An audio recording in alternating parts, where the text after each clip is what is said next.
Let's talk about how your Social Security benefit is calculated. Your full Social Security benefit amount at your full retirement age is referred to as your primary insurance amount, or PIA. We have a video that goes over 4 definitions that you need to know to understand Social Security, and those are 2 of them, PIA and your full retirement age. If you set up a My Social Security account at ssa.gov, you can see your estimated PIA on a nifty graph that will show your benefit amounts if you take Social Security at age 62 versus your full retirement age versus at age 70. You can set up a My Social Security account at any time. I set mine up a couple of years ago, so in this case, age is just a number. Your PIA has a relatively complex formula, so we're going to go over a high-level calculation today, and it all revolves around FICA taxes.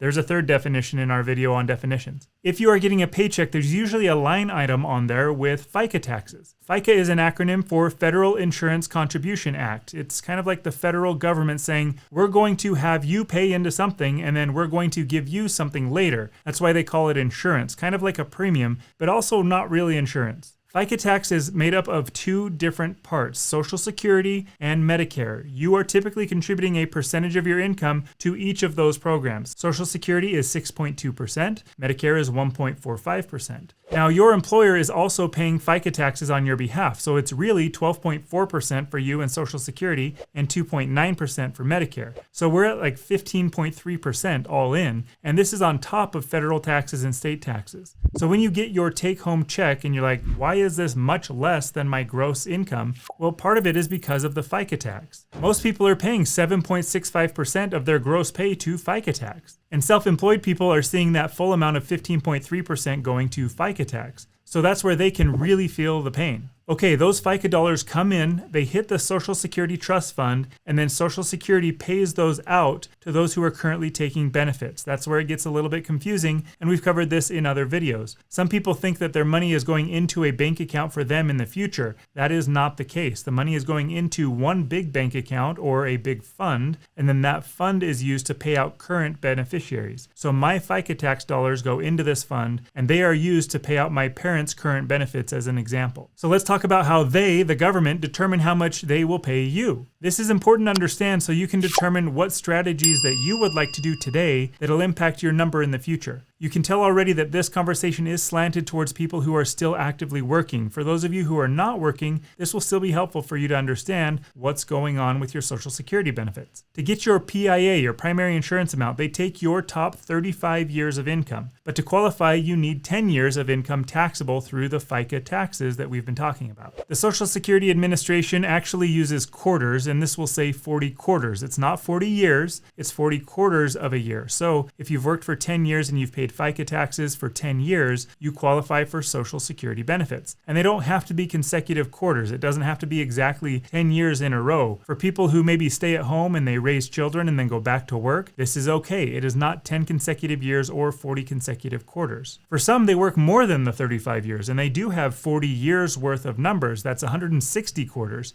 paying into Social Security. The government will take your top 35 years and use that to calculate your benefit. If you have fewer than 35 years, then some of those top 35 years are going to be zeros. This means that somebody who barely qualifies with just 10 years of qualifying work history will have 25 years of zero in that calculation. Also, this calculation starts as early as you start working. We've had people ask us, do you have to be an adult? Do you have to be 21? It starts counting as soon as you start paying FICA taxes. All right, another interesting note here that a lot of people don't realize is that the government runs an inflation calculator or a multiplier for earlier years. In fact, an example that we saw recently happened where someone's actual earnings in 1980 were $623. Well, that gets multiplied by 4.7 for her. So today, the 1980 earnings are counted as $2,900. It's like she made $2,900 in today's dollars, even though she only made $600 in 1980's dollars. In 1985, she made $8,000 and she gets to claim $28,000 based on the multiplier. So they're going to normalize all of your income for inflation, and then they do a comparison of the top 35 years. They take those top 35 years and then they average that out and figure out your average monthly earnings. And then this is where we need to introduce a new concept called bend points.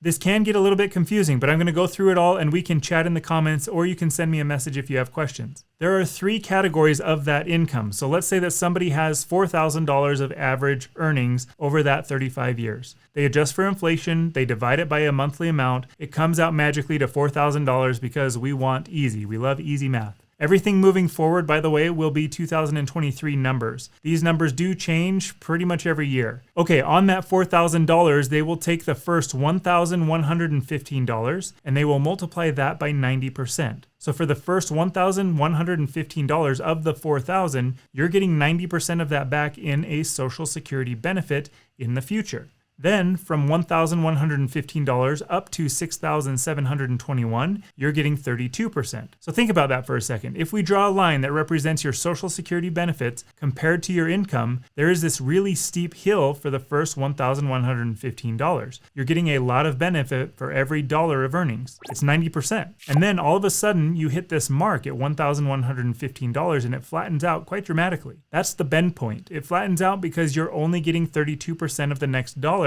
and it continues until the next bend point, which is $6,721. Over $6,721, it goes from 32% down to 15%. So you have a few of these bend points along this chart. And the reason that that's important is, imagine that you're a self-employed individual and you have the ability to choose how much income or how much money that you make. Well, it doesn't make a whole lot of sense to pay 15.3% in FICA taxes in order to hopefully get this little incremental benefit. Let's say that you have $120,000 of income and you could choose to pay yourself another $20,000 or not. Let's say that you do decide to pay yourself an extra $20,000. Well, you have to pay FICA taxes, both sides, the employer and the self amounts for that extra $20,000. It's a bunch of taxes. And then you're going to throw that number into a big average and only get a tiny piece of that back, meaning a 15% piece of a lower average back while paying 15.3% in taxes.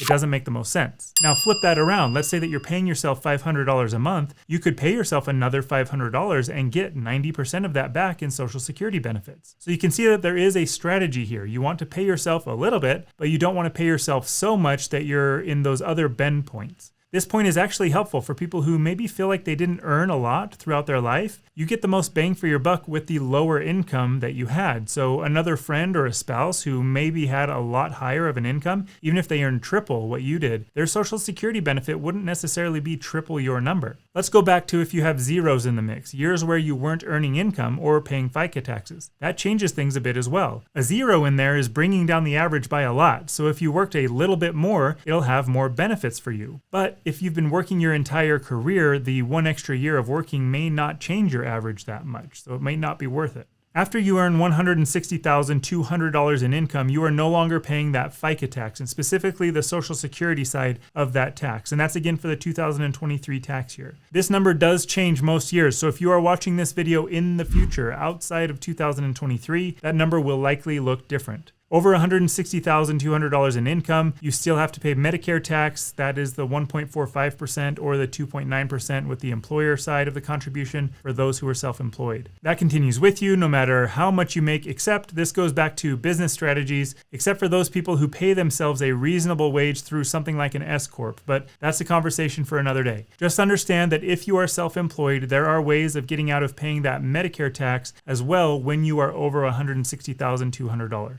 All right, let's do a quick recap here. FICA taxes. This is the money that they're taking out of your paycheck to cover Social Security and Medicare benefits in the future for you. It's going to your parents' Social Security and Medicare today, but somebody else's FICA taxes will pay for your Social Security and Medicare in the future. Children, hopefully grandchildren, their FICA taxes will go to pay you. Primary insurance amount is your full benefit at your full retirement age, and it is calculated by taking your top 35 years of earnings. All of those are adjusted for inflation. You need 40 quarters or 10 years to qualify. They take those top 35 years, they average them, and then they apply those bend points that we talked about earlier. Up to the first bend point, you get 90% of it back. Then after that, they give you 32% of your benefit back, and then 15% and eventually zero if your income is high enough. If you are self-employed, it's important that you understand where you fall in those bend points so that you can decide if it makes sense to pay yourself a little bit more and get a lot more bang for your buck in Social Security FICA taxes, or pay yourself less because you're not getting much benefit at all for the last dollars. So how'd we do? Clear as mud? Throw your questions in the comments. Be sure to hit that like and subscribe button and watch for more of our videos on Medicare and Social Security. I will see you in the next video. I am sitting right by a window, and did you notice the sun change the angle across my entire body as we made this video? Something that you will want to go back and check out.